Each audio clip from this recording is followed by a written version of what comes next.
Il est l'heure de parler de sport sur RTI 1. Bonsoir à tous et bienvenue à JDS. Nous sommes très heureux et on voudrait encore une fois vous remercier pour toute l'énergie positive que vous nous transmettez chaque soir. Bonsoir Roméo Koulibaly. Bonsoir Samuel Metch. Oui, très bien. Merci d'être là. C'est la moindre des choses. Il est avec nous pour faire le point justement des finales Petit Poteau qui se sont tenues à Mankono. C'est le président de la Fédération ivoirienne de Petit Poteau, Enza Fofana. Bonsoir président. Bonsoir Metch. Alors, comment est-ce qu'on se sent? Pas trop fatigué, j'espère, après cette finale? Un peu fatigué, ouais. Parce que c'était une finale à haute intensité. D'accord. Il fallait être à la hauteur. Bon, on a essayé de faire de notre mieux, mais la fatigue a pris le dessus. Ouais, là, on voit un peu hein, justement que les efforts du président pour justement continuer donc ce temps d'antenne en notre compagnie. D'ailleurs, je vous propose là tout de suite de prendre la direction de Mankono où il y a eu l'ambiance des grands jours grâce au final Petit Poteau en hommes et en dames. D'ailleurs, il faut noter que les femmes donc aujourd'hui sont en train d'occuper l'espace du Petit Poteau. Et pour cette 4e édition, le titre est revenu à l'équipe d'Oumé qui s'est imposée au tir au but devant San Pedro, 1-0. Sébastien Ouignard. Les dames commencent à s'intéresser de plus en plus au Petit Poteau. La 2e édition a enregistré 3 nouvelles équipes. Ainsi, la liste passe de 2 à 5. Joaounien, Korogo, Man, Oumé, San Pedro. Oumé Anvers a plané sur la compétition avec une équipe bien organisée. Bamba Manou et ses camarades ont eu la maîtrise du ballon. Elles ont dominé Joaounien, Man, Korogo et San Pedro. Korogo, pour sa première participation, est tombé au tir au but devant San Pedro en rouge, 1-0. Son parcours s'arrête en demi-finale. La finale a opposé Oumé à San Pedro en rouge. Physiquement et techniquement, Oumé était au-dessus du lot. Sauf que San Pedro a opté pour la défensive, ce qui lui réussit parfaitement. 0-0, les deux équipes ont été soumises aux épreuves de tir au but. Oumé s'impose 1-0. Toute équipe, quand elle vient compétir à une compétition, c'est forcément la coupe, rien que la coupe. Donc nous, on avait déjà fixé cet objectif, que nous venons pour prendre la coupe pour partir. Et puis effectivement, nous l'avons fait. On demande pardon à la population de San Pedro, parce qu'on en avait promis la coupe, mais c'est pas grave. L'année prochaine est là, on leur promet qu'on va les ramener la coupe. Oumé remporte la 2e édition du championnat national de Petit Poteau dames et empoche la somme de 300 000 francs CFA. San Pedro obtient 150 000 francs CFA, le trophée de fair play à Man.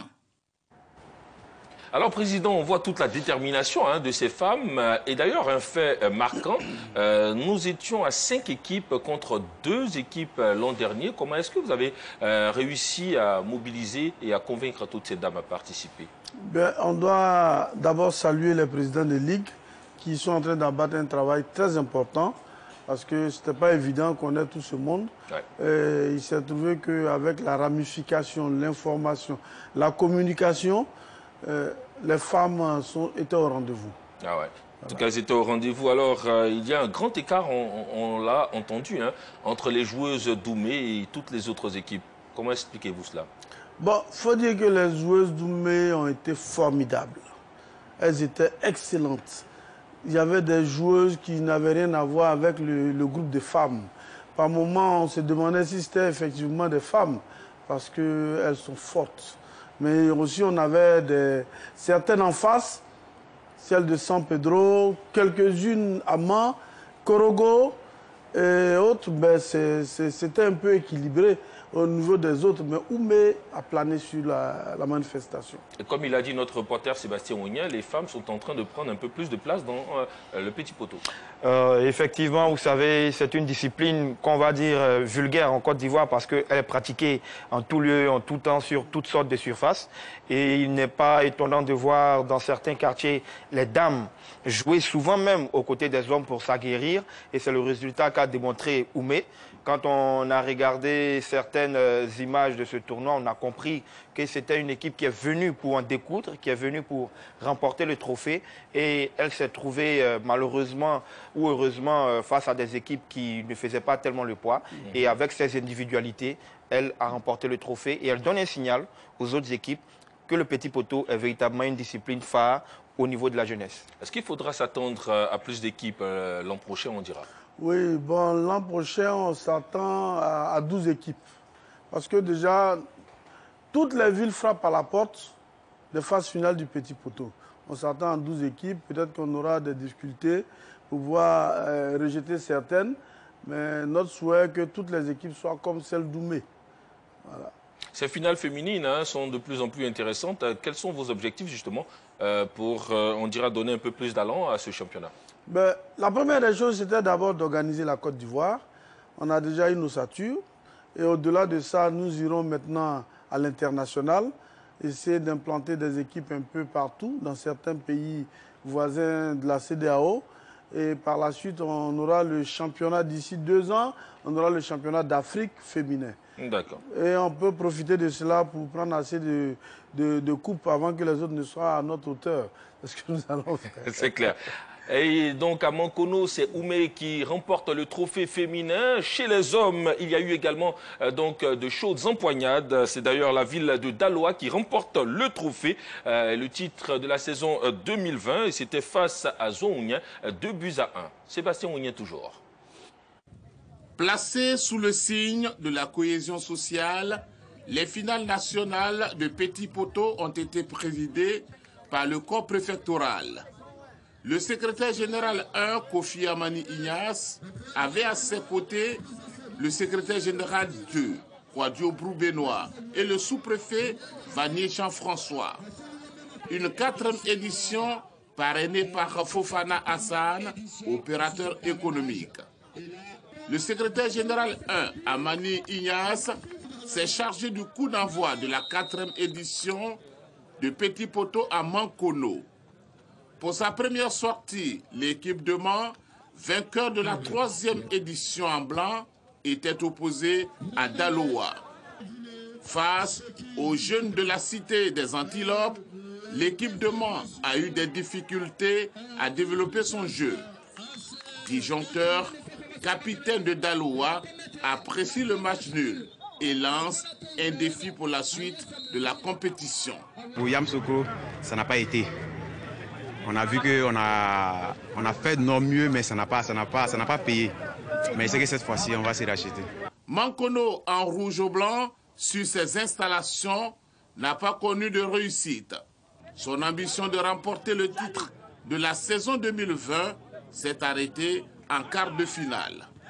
Après 7 heures de compétition, 2 équipes ont obtenu leur ticket pour la finale. Daloa en violet et Zoaounien. Comme les autres années, le spectacle était au rendez-vous et assuré par disjoncteurs de Daloa. Malgré quelques actions offensives des 2 équipes, aucun but ne sera inscrit. Il a fallu les tirs au but pour départager les 2 équipes. Plus inspiré, Daloa s'impose 2-1. Je suis très heureux parce que d'abord j'avais raté une finale à Yamsoko. Donc ça me fait vraiment plaisir de remporter aujourd'hui. J'avais dit avant que le trophée allait revenir chez nous. Et oui, c'est revenu. Dieu est de notre prière. Daloa a disputé 6 matchs, 3 nuls et 3 victoires. Vainqueur de la 4e édition, l'équipe de Daloa a obtenu une enveloppe de 700 000 francs CFA. Zoaounien, 2e, s'en sort avec 300 000 francs CFA. Le trophée de fair play est revenu à l'équipe de Korogo. Le meilleur buteur vient de San Pedro. Il faut noter que nous avons eu au total 11 villes participantes, justement, donc, à cette finale de Mankono. Et aujourd'hui, Président, après 4 ans, justement, donc, de compétition, comment jugez-vous le Petit Poteau? Le Petit Poteau a pris son envol parce que nous avons quand même évolué. Une discipline qui est marginalisée, qui était marginalisée, aujourd'hui qui est la discipline la plus populaire, et la plus aimée, la plus pratiquée en Côte d'Ivoire. Et il faut reconnaître que, au-delà de ça, le Petit Poteau s'est organisé avec ses disciplines associées, qui sont aujourd'hui jusqu'au nombre de 4. Et nous, on évolue de façon très rangée. Et on doit saluer la mise en place des ligues dans toutes les régions. Il se trouve qu'aujourd'hui, on a une région comme Zonouin, dirigée par Dr Casio, qui est enseignant à l'université, vraiment qui apportait un plus à cette localité qui était un peu éloignée de tout système. Donc on lui dit merci et il a beaucoup fait. Ça, on tient à le lui dire. Alors, nous sommes dans un contexte particulier de la Covid. Malgré cela, vous avez tenu votre calendrier. Les compétitions ont été organisées. Vous êtes arrivé au final. Mais la chose la plus étonnante, c'est que vous réussissez même à donner des enveloppes assez conséquentes aux vainqueurs et aux finalistes. On a appris, par exemple, dans les coulisses, que vous avez remis 700 000 francs aux vainqueurs de la saison. Et puis, ça, c'est chez les hommes. Et 300 000 francs aux vaincus. Chez les femmes, vous avez remis 300 000 francs. Et la deuxième a reçu 150 000 francs. Président, expliquez-nous un peu comment est-ce que vous réussissez de tels exploits. Bon, je peux dire qu'on a été soutenu cette fois-ci par le parrain, qui a apporté un plus. Mais il faut dire que nous sommes à la fin d'une phase. Moi, je considère que ça sont les difficultés. L'année prochaine, on ne viendra plus avec les centaines de mille pour soutenir les équipes. Ça, on le promet. On va faire fort, comme je l'ai dit. On va faire fort. Et ouais, on peut le dire, le Petit Poteau est véritablement soutenu. Il faut faire passer un cap à cette discipline parce que, au-delà d'être un tremplin, je pense que ce n'est plus dans l'ordre de loisirs, mais c'est également beaucoup plus une discipline sportive qui tend à révéler un certain nombre de talents. On en connaît plusieurs. Le président la dernière fois a parlé un peu du gala de ces noms-là, des Pelé Guéré. Aujourd'hui, les disjoncteurs s'inscrivent dans cette ligne droite-là. Il faut donc apporter une plus-value, une visibilité à ces joueurs qui sont un peu délaissés par un certain système footballistique en Côte d'Ivoire. Et moi, j'ai envie, pour boucler le chapitre donc, des finales de Mankono, vous proposer justement la finale Penalty Guéou. C'est encore justement un moment où les acteurs se sont illustrés de par leurs différentes adresses. Regardez un peu, et c'est Oumé qui s'est adjugé la première place avec une enveloppe de 50 000 francs. Deuxième position, Zouaounien, et Cocody a été troisième donc, lors de ces Penalty Guéou. Voici également un autre moment de satisfaction pour vous. N'est-ce pas, Président? Oui, tout à fait. Merci à vous, Président, d'être passé. Voilà, et puis on vous dit vivement la saison prochaine et encore d'autres succès vous accompagnent. Merci. Avant de libérer le podium, je tiens à vous remercier et vous annoncer que dans les jours à venir, le Diassa du Petit Poteau va démarrer. Le Diassa du Petit Poteau. Le Diassa du Petit Poteau. Ce serait un ensemble de clubs. Nous avons besoin, nous recevrons le minimum 200 clubs. Ça démarre le 13 février à Mans. Ça va regrouper tous ceux qui veulent jouer au Petit Poteau. Et c'est de là partira le réel Petit Poteau. Démarrage donc du Diassa du Petit Poteau le 13 février prochain à Mans, on dira, dans les 18 montagnes. Voilà, donc un autre grand rendez-vous que nous allons observer avec beaucoup d'intérêt. Merci au président Fofana Enza d'être passé sur ce plateau. Voilà, donc nous allons poursuivre avec cette fois-ci des nouvelles.